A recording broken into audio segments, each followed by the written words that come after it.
Have you ever wished you could read someone's mind, to know what they truly think, feel, or hide behind that smile? In reality, you already do that every day, you just don't realize it.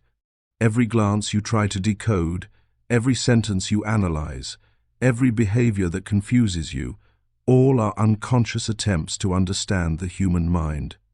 But Carl Jung once warned, most of what we think is understanding others is, in fact, just us projecting our own unconscious onto them.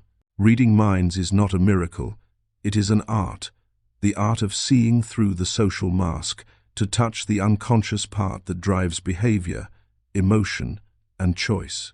When you understand that structure, you no longer need to guess, you simply see. In today's video, we will explore one of Carl Jung's deepest concepts, how 3 simple questions can unlock anyone's unconscious. This is not a manipulation technique, but the art of perception, seeing what others don't say, feeling what they haven't yet admitted. And if you truly apply this, you won't just read others, you'll begin to understand yourself at deepest level. Are you ready to discover the 3 questions that can completely change the way you see people? Number 1. The illusion of reading minds. You're already doing it. Do you think reading minds is a superpower? In fact, you do it every day, you just don't realize it. Every time you look at someone and wonder, is he mad at me? Is she being sincere? Or, is there a hidden meaning in that sentence? You are trying to read the human mind. We do this as naturally as breathing, because our survival instinct makes us want to know what others think, feel, and whether they're a threat or safe.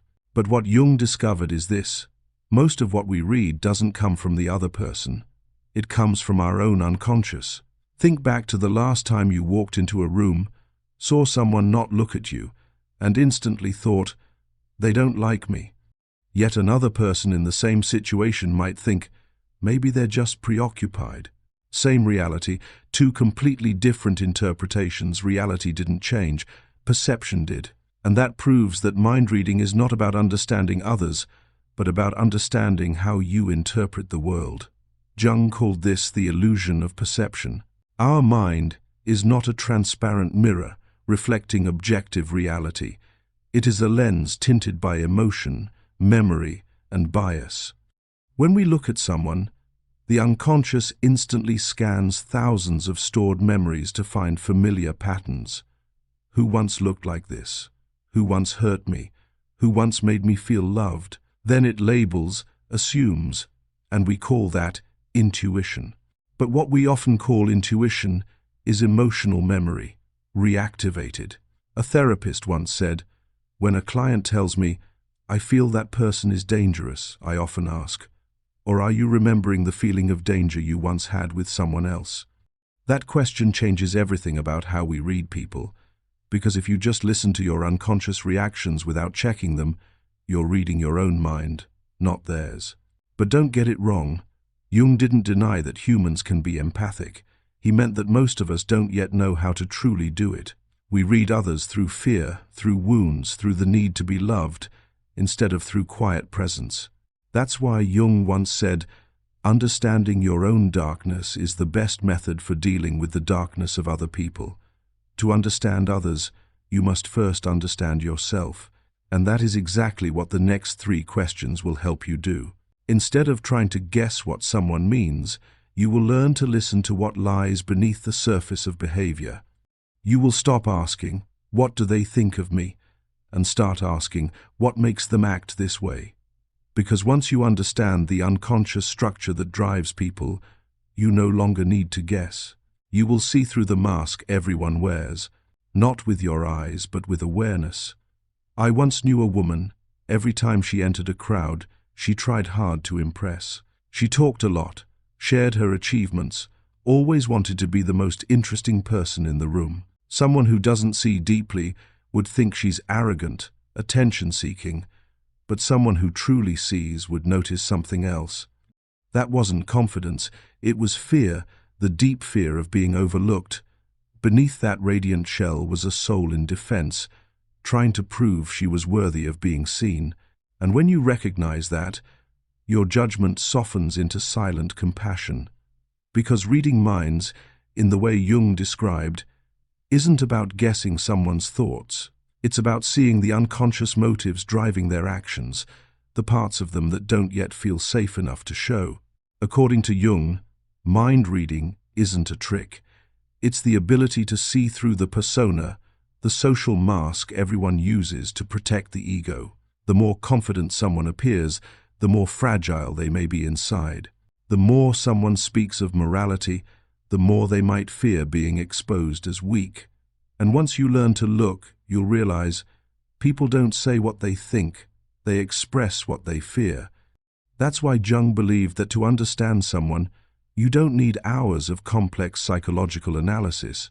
You only need to ask the right questions, not the questions they want to hear, but the ones that reach the deepest layer of the unconscious, where logic can't hide.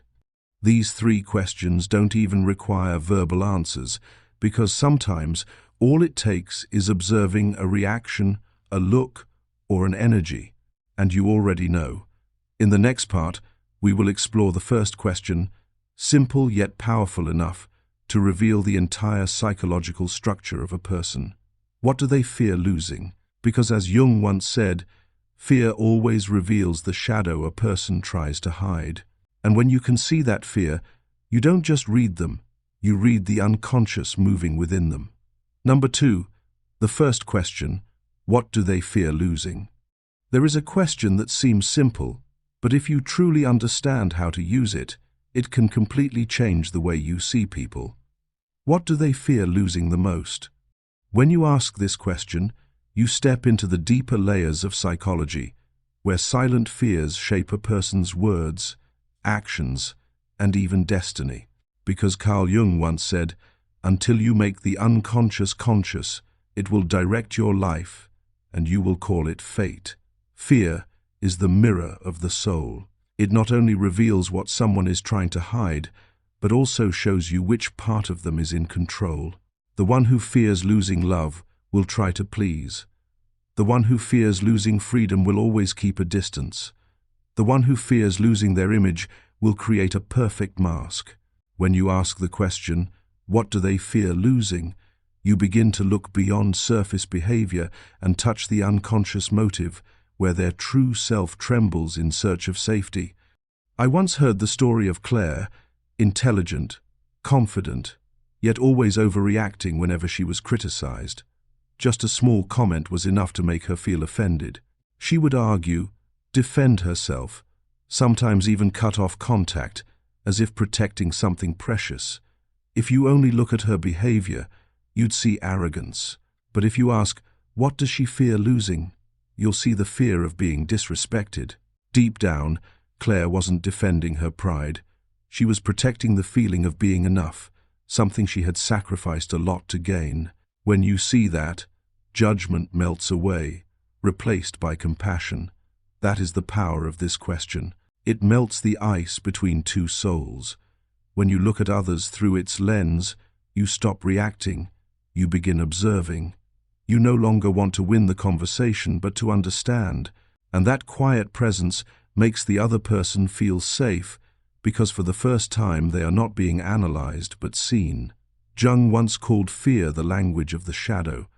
The shadow is the part of us that contains repressed emotions, shame, weakness, jealousy, insecurity. When someone fears losing something, it is their shadow that is speaking. A girl afraid of being abandoned may become controlling. A man afraid of failure may become overly ambitious. A person afraid of not being loved may do everything to make others need them. But when you ask, what do they fear losing? You no longer see irrational behavior, you see a soul trying to survive. This question is not just a tool for reading people, it is a practice of compassion. Because to see someone else's fear, you must touch the fear within yourself. When you realize that you too have once feared being forgotten, dismissed, or rejected, you stop reacting. You simply understand in silence. In the Bible, there is the story of King Saul and David. Saul, once admired by the people, began to fear when David became more beloved. He didn't hate David. He feared losing his throne, his love, his very image of himself. And that fear destroyed him. Jung would say, Saul wasn't defeated by David, he was defeated by the fear of losing the self he believed he was. The question, what do they fear losing, reveals this truth. People are not driven by logic, but by what they cannot afford to lose. And interestingly, when you truly observe others through this question, you begin to reflect on yourself. Why do you feel irritated by boastful people? Maybe because you also fear being looked down on. Why do you resent controlling people? Maybe because you also fear losing your freedom. When you ask, what do they fear losing, you are holding a mirror, and sometimes what you see reflected is your own unspoken fear. Jung once said, where your fear is, there your task is. In the place you fear most lies the part of your soul that longs to be seen. Therefore, each time you ask this question about others, also ask yourself, what do I fear losing? Perhaps that very question will lead you to a deeper layer of yourself, where you stop living defensively and start realizing that fear is not the enemy, but the teacher. I recall an ancient Eastern metaphor. Within every human being, there sleeps a dragon. The dragon is not a monster, but repressed energy, fear, pain, and wounds. The more you fear it, the stronger it becomes. But when you dare to name it, the dragon becomes your guardian. Humans are the same. When you dare to face what you fear losing, you stop being controlled and begin to be free. That is why Jung said that reading people's minds is not to control them, but to see the human behind the mask. Every time you ask, what do they fear losing, you touch one of the deepest layers of psychology, the layer of understanding. And in that moment, both are transformed, they are seen, and you are healed. So next time someone seems hard to understand, pause and ask yourself, what do they fear losing? The answer may not come in words, but in their eyes, in their silence, or in the strange feeling when you realize they are not scary, they are scared. And when you realize that, you will understand that reading someone's mind is really just another way of learning how to love them, exactly as they are. If you have ever recognized in someone, or in yourself, a hidden fear that drives every reaction, share your reflection in the comments. What do you fear losing most in this life? Love, freedom, or the image you've worked so hard to maintain? Write it down, because sometimes simply naming your fear is already the beginning of understanding yourself more deeply. Number 3, the second question, what makes them angry? If in the previous part we asked, what do they fear losing? Then the next question goes deeper, what makes them angry? If fear reveals what someone is trying to protect, anger reveals where they have been hurt. As Carl Jung said, everything that irritates us about others can lead us to an understanding of ourselves. Anger is not just a reaction, it is a mirror reflecting the unhealed parts of the unconscious. Observe carefully. When someone becomes angry after being criticized, it's often not about the words themselves, but because they feel their self-worth is threatened. When someone loses their temper after being ignored, they are not just mad at the indifference, but at the feeling of, I don't matter. And when someone overreacts to a small comment, it may be the echo of an old wound, a time they were judged, belittled, or dismissed. So when you ask, what makes them angry? You are not searching for surface reasons, you are tracing the roots of the soul. Anger, through Jung's eyes, is a form of message. It says, there is something here that has not been healed. The angrier the person, the deeper the old wound they were never allowed to express. Anger from being disrespected hides the fear of not being enough. Anger from being deceived hides the fear of abandonment. Anger from losing control hides the fear of being unsafe. When you ask, what makes them angry? You are translating the language of the unconscious into something that can be understood. It's like the image of a lake during a storm. When the wind blows, waves rise. But when you look deeper, you realize that what stirs the surface is not only the wind, but the depth itself. Anger is the same. It shows on the surface, but its roots lie deep within. And if you are still enough, you can see through those waves and glimpse the person crying out beneath them. In a group therapy session, a mother named Laura shared that she often became furious whenever her son disobeyed her. She knew she was overreacting but didn't understand why. When the therapist asked, "What about your child's behavior makes you so angry?" she fell silent for a long time and then burst into tears. "I feel useless, just like my mother made me feel." That single question opened the door to an unconscious layer she had never touched before. She realized her anger wasn't really directed at her child, but at the unhealed memory within, the little girl who was once scolded for not being good enough. After that day, every time her son made a mistake, she stopped reacting impulsively. Instead of shouting, she took a deep breath, knelt down to his eye level and said, "I understand.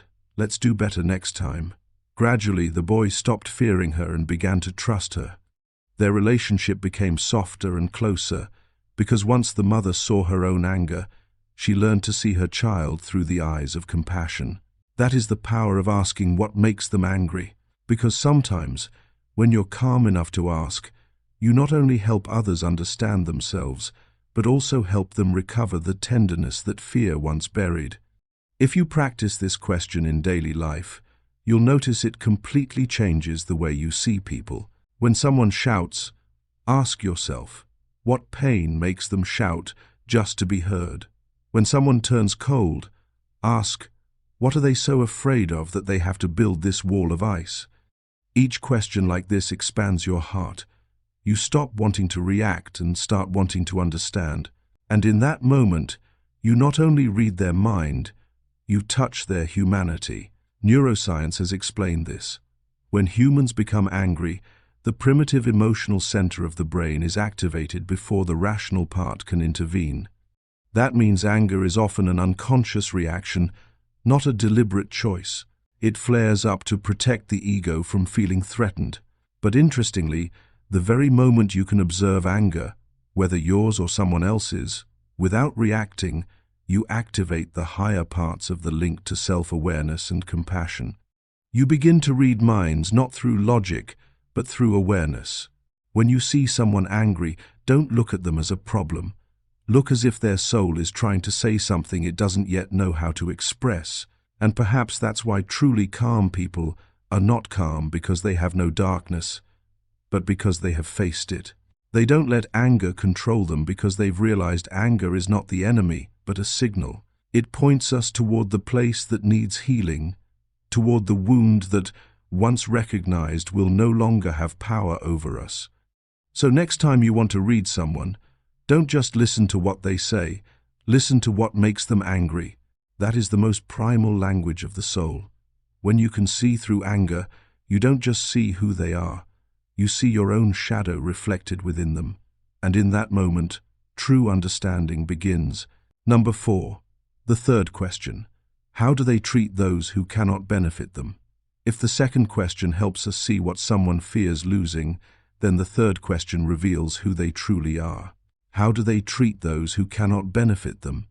Carl Jung once said that a person's true nature cannot remain hidden forever because the unconscious always finds a way to express itself through everyday behavior.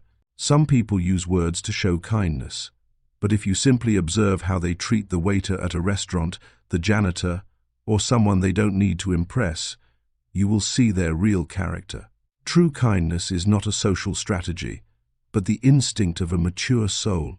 A truly compassionate person isn't kind to be praised.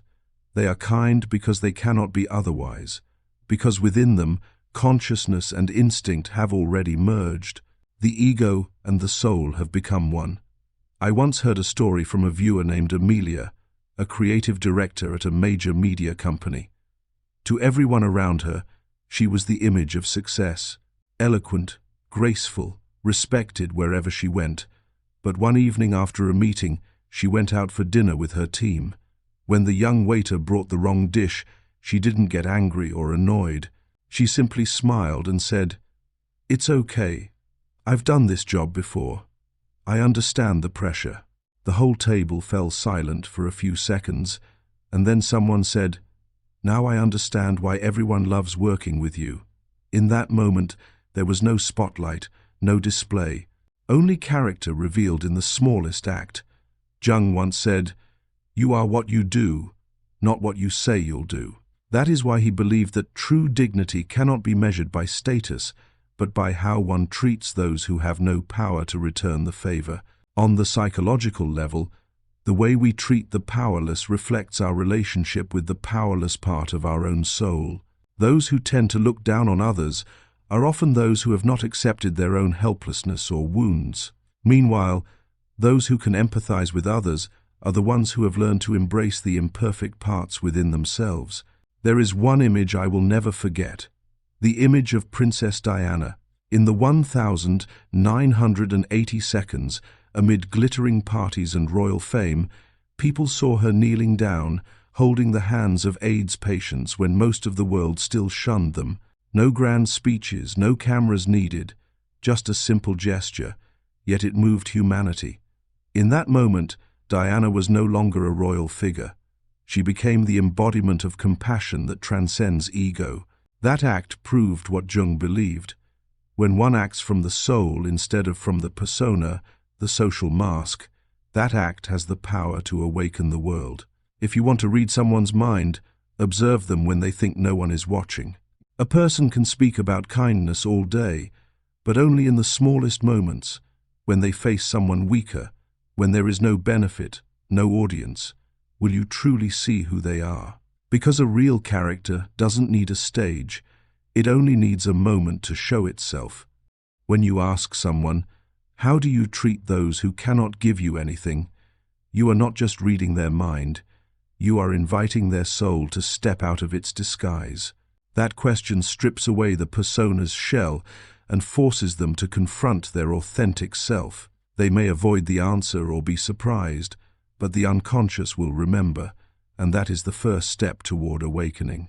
If you look closely, the world is divided into two kinds of people: those who use kindness as a tool and those who live kindness as an instinct.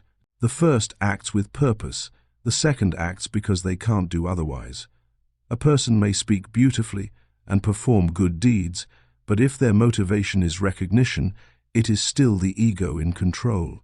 Only when an act no longer needs a reward do we touch the level of the soul.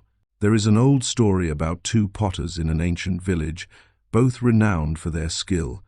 One only made perfect vases when customers were watching, while the other quietly shaped clay even when no one was there. One day someone asked the second potter, "Why do you still polish the bottom of the vase, the part no one sees?" He smiled and said, "Because someone does see me." That is the quality of a mature soul, doing what is right, even when no one is watching, and that is also how you can read minds. At the deepest level, not through mystical intuition, but through quiet observation. When you see someone bending down to help a stranger without expecting thanks, when you hear someone speak kindly, even to those of no status, you are witnessing the presence of their soul. Ultimately, the question, "How do they treat those who cannot benefit them?" is also a mirror for ourselves. The way we see others reflects how we treat the fragile parts within us. When you learn to be gentle with those who have nothing to give back, you are also learning to be gentle with the vulnerable side of your own soul. And perhaps that is what Carl Jung wanted us to understand, that reading others is not about control, but about awakening our humanity. Because in the end, the deepest mind cannot be read by the intellect. It can only be felt by a heart that has learned to see the soul in every human being, even in the smallest of moments. If you believe that the world needs more acts of kindness done without expectation, press like to share this message. Every like is not only a way to support this channel, but also a reminder that true kindness still exists, in small gestures, in quiet people, and within you. Number 5. The mirror principle. We don't read them, we read ourselves. After the 3 questions Jung proposed about what people desire, what they fear, and how they treat those who cannot offer them anything, there lies a deeper paradox that few notice. When we read others, we are not truly reading them, but reading ourselves. Jung once said, Projections change the world into the replica of one's own unknown face. Every time we look at someone and immediately feel a strong emotion, irritation, contempt, envy, or even fascination, that reaction is not objective. It is a mirror reflecting the unconscious part of us that we have not yet dared to face. When you say, "She's so fake," it may be that you're reacting to the part of yourself that once had to pretend in order to be loved. When you think someone is arrogant, perhaps you are confronting the confidence within you that you've learned to suppress in order to be accepted. When someone provokes you, it might be your own desire for freedom rising up, demanding to live authentically. We do not see the world as it is, we see it as we are.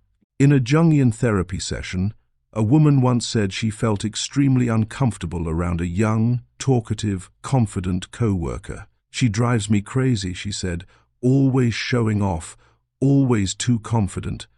The therapist smiled and asked, "Are you sure you hate her confidence, or do you hate that she expresses what you don't allow yourself to express?" The room fell silent. The woman looked down and whispered, "I think you're right. I was taught that women shouldn't stand out too much." In that moment, she realized, what bothers us in others is often what we were once forbidden to become. This is how the shadow operates. When we do not accept a part of ourselves, anger, ambition, jealousy, or the need to be seen, we push it into the unconscious. But it does not disappear. It simply projects itself outward, wearing the faces of others like living mirrors.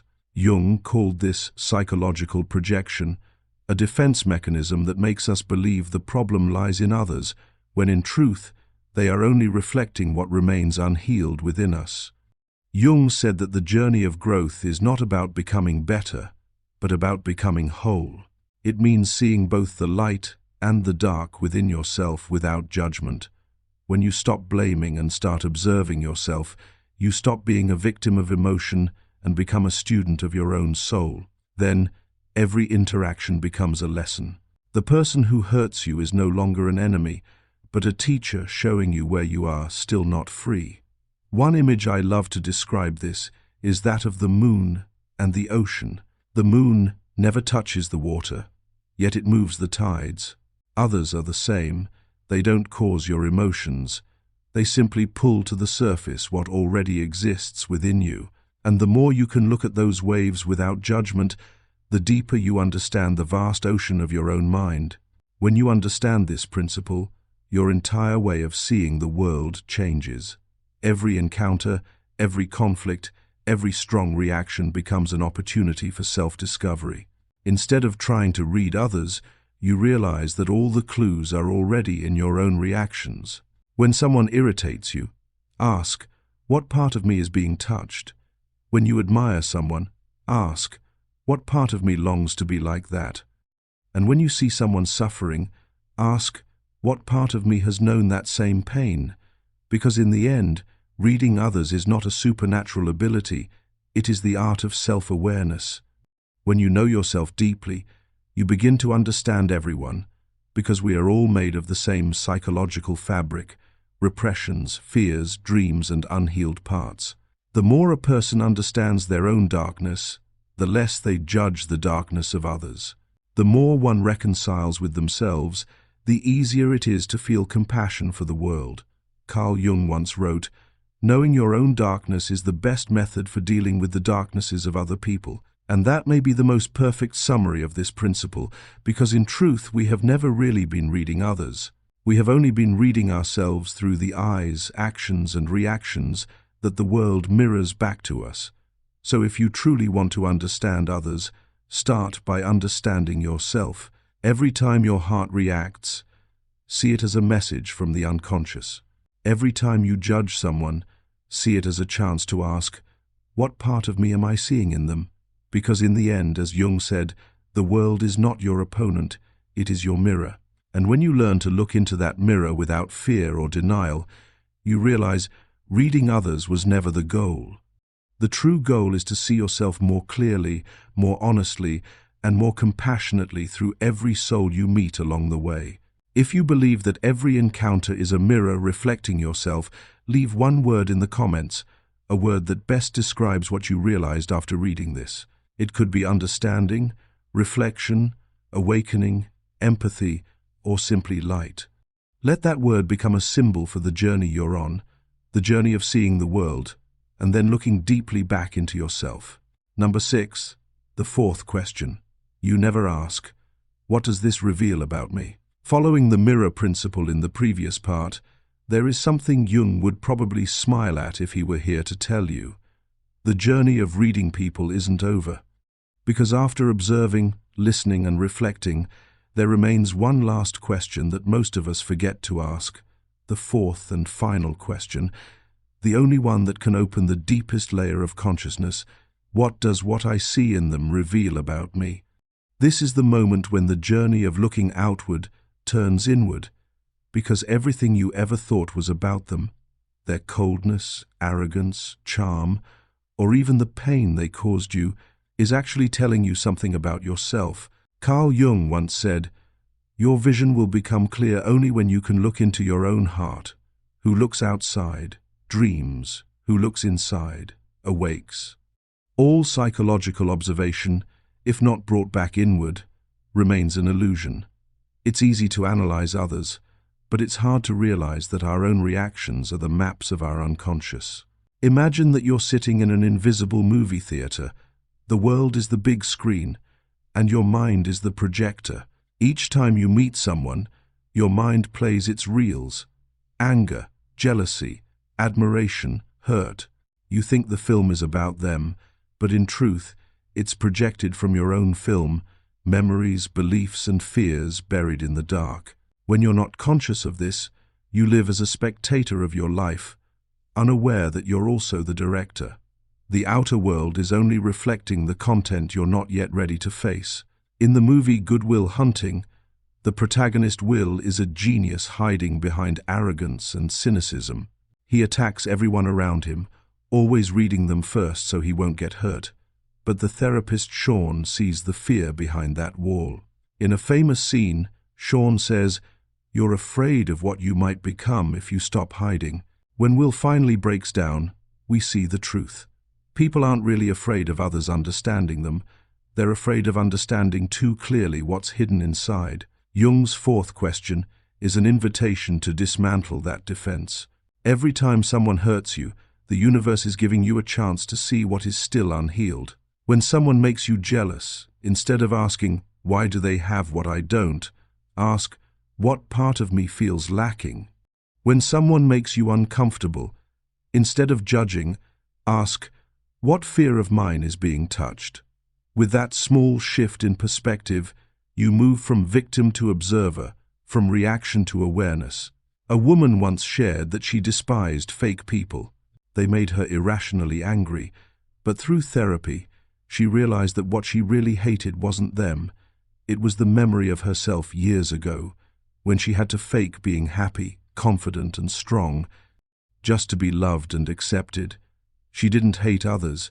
She hated the part of herself that had been weak, that had worn a mask to survive. And when she could look back on that memory with compassion instead of shame, the irritation disappeared. She said, "I no longer see fake people. I only see people trying to survive the best way they can." That is the transformation Jung called integration, when you no longer divide the world into me and them, but recognize that everything is a reflection of the same consciousness. When you understand that others are your mirrors, you no longer need judgment to feel safe, nor mind reading to protect your ego. You simply listen with the still presence of someone who has seen their own darkness. Then you understand, reading minds is not a supernatural power. It is the ability to be so present that others feel seen, but to see others that deeply, you must first dare to see yourself. The outer world is only a classroom, and every person you meet is a test to show how well you've learned. So next time someone makes you angry, jealous, or strangely moved, don't rush to read them. Pause and ask the fourth question, the one no school teaches, but the one that leads to inner freedom. What does this reveal about me? When you truly dare to ask and to listen to the answer, the outer world begins to change, not because others are different, but because you no longer see them through the broken mirrors of the unconscious. You no longer need to understand others to feel safe, because your safety comes from within. You don't need anyone to expose their mind, because you are calm enough to sense it.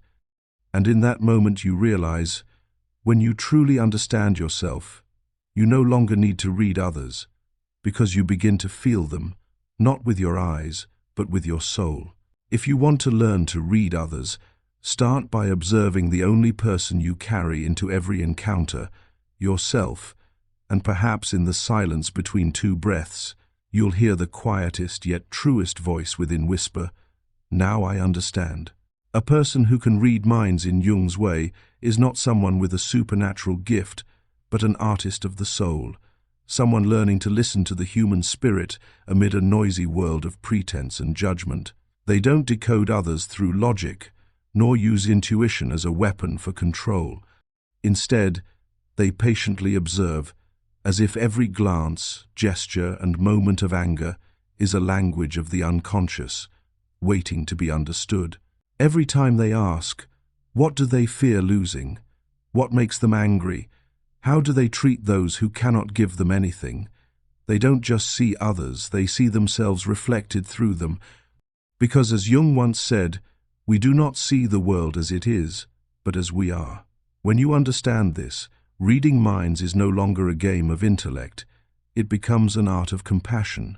If this video made you want to see people and the world with different eyes, deeper, warmer, and truer, share it with those who are also seeking understanding like you. And don't forget to subscribe, because the journey of learning to read others is, in truth, the beautiful journey of learning to understand yourself.